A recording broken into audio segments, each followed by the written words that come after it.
Hey guys, so I wanted to show you something that I figured out the other day, and Saturn rings. So we know that Saturn rings normally is yellow, but and I haven't personally used this yet in acrylic paint, but when you put it with black, it kind of shifts to like a greenish gold, I do believe.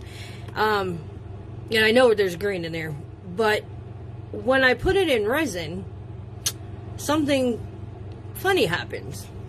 So I wanted to point that out to you. I don't know that it's funny, but it's interesting. So this is Saturn's rings. This is clear resin, and we're going to add a little bit of this in here. So, like I said, if you've looked at Saturn rings, you know that it fades to that greenish gold kind of color. But look, in clear resin, it doesn't do that. It stays, which is, I was hoping for this, to be honest with you, because it was something I was wanting to use in a resin project. So I thought that was interesting. And I wanted to bring that up because I don't want anybody to, waste the product thinking that it's going to react the same way. But Victoria brought up something interesting that I'm going to try real quick. And that's what happens if we put it in a black pigmented resin. I thought that was an interesting question. So let's try that real quick. I'm getting ready to go to work, so not rushing, but kinda. Alright, so this is a black resin colorant, epoxycolors.com. I got it off of Amazon. So I don't want to waste a lot of product, so I'm just putting a drop in here, hopefully. Alright. So we'll stir that in. How much do I have? Okay, we're good. So we'll stir that in real good.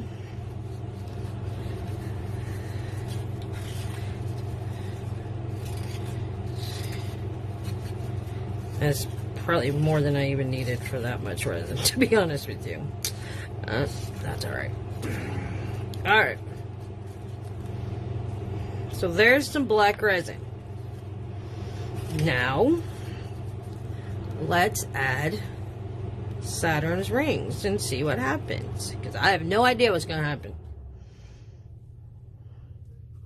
Ooh, probably should have started with a little bit less. You see that? See that green tone coming out? Now what I'm wondering is, as I stir this in, if I'm going to lose that. So let's keep stirring. Interesting. So what I would do is, you do kind of lose it a bit. So what does that tell me? We never skip on Lux. At least I do not. See, there's that. Now, this also reminds me, brings up, remember when I talk about consistency? See how thick that's getting just by adding that much Lux? So that's great for like geodes and stuff. So it does look like we do get that. I hope you guys can see that on camera. We do.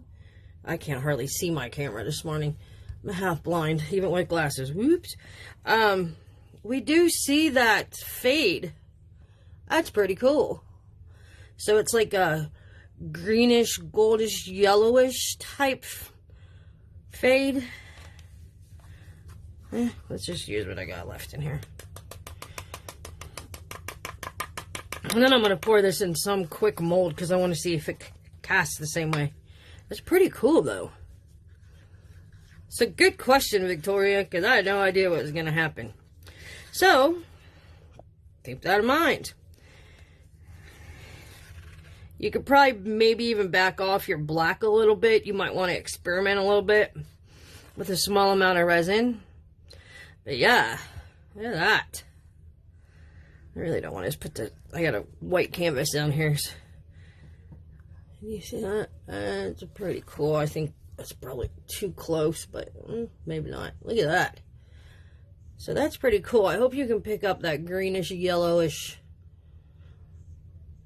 Look at that. Very cool. Alright, so that answers some pretty cool questions. So again, clear resin. You get a beautiful yellow, sparkly color. Black resin. You get more of that Saturn ring look. That Victoria you've seen in Victoria's black paintings. Interesting. I feel like I'm into like science class or something today. Alright, so I gotta get to work, but pretty cool. So I want to jump and get this into a mold before it gets to, because I'm interested to see if it'll cure the same way. And once that happens, I will let you guys know. Alright, y'all, have a happy Friday. See ya.